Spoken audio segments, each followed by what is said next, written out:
আজ শনিবার 28শে অগ্রহায়ণ 2024 সালের 14ই ডিসেম্বর। মিথুন রাশি, মিথুন লগ্ন, জেমিনি সাইনের জাতক জাতিকাদের দিনটি মধ্যম প্রকৃতির অতিবাহিত হবে।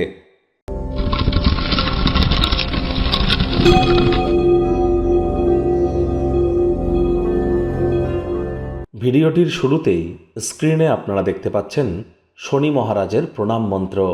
ওম নীলাঞ্জন চয়প্রক্ষং রবি সুতং মহাগ্রহম ছায়া গর্ভসম্ভূতং তং নমামি শনিশ্চরম।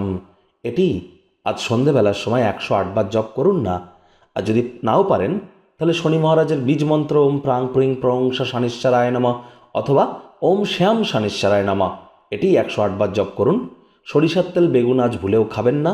সরিষার তেল বেগুন আজ কিনবেন না। আজ কালো বা নীল রঙের ড্রেস পরিধান করুন, এটি কিন্তু আপনাদেরকে বহুলাংশে উপকৃত করবে।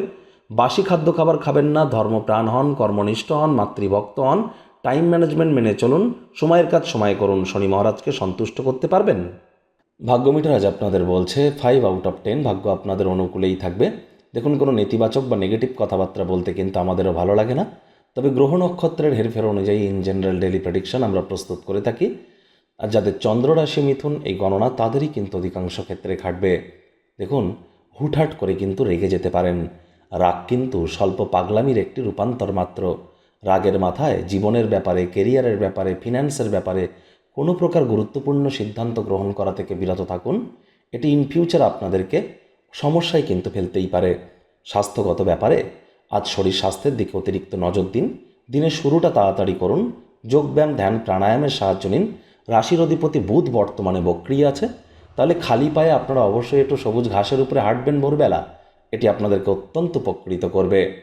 ব্যয়বহুল একটি দিন, খরচ বাড়বে। নতুন উদ্যোগ পরিকল্পনার পাশাপাশি নতুন নির্মাণ কার্যকে আজ পিছিয়ে দিন। চাকরিজীবী যারা আছেন তাদের অফিসের পরিবেশ এক প্রকার বেশ। বস কলিগদের সাথে ভাব ভালোবাসা বাড়বে। কর্মে গতি অনুভব করবেন।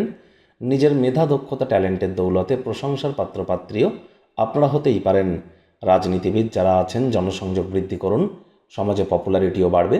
সময়ের সদ্ব্যবহার করবার জন্য কোনো পার্কে ঘুরতে যাওয়ার পরিকল্পনা করতেই পারেন। কোনো অজানা ব্যক্তিবর্গের সাথে অহেতুক তর্ক বিতর্ক হতেই পারে। মেজাজও কিন্তু খারাপ হতে পারে।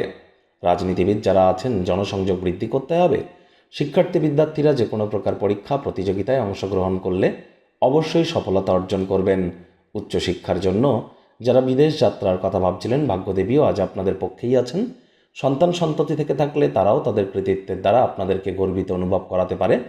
প্রেমিক প্রেমিকা, স্বামী স্ত্রী উভয়ের ক্ষেত্রেই বলবো, না ভাব ভালোবাসা, রোম্যান্স, না তর্ক বিতর্ক, অশান্তি, কোনোটাতেই বাড়াবাড়ি যেন করবেন না। পরিবারের প্রতি দায়িত্বগুলিকে পালন করুন।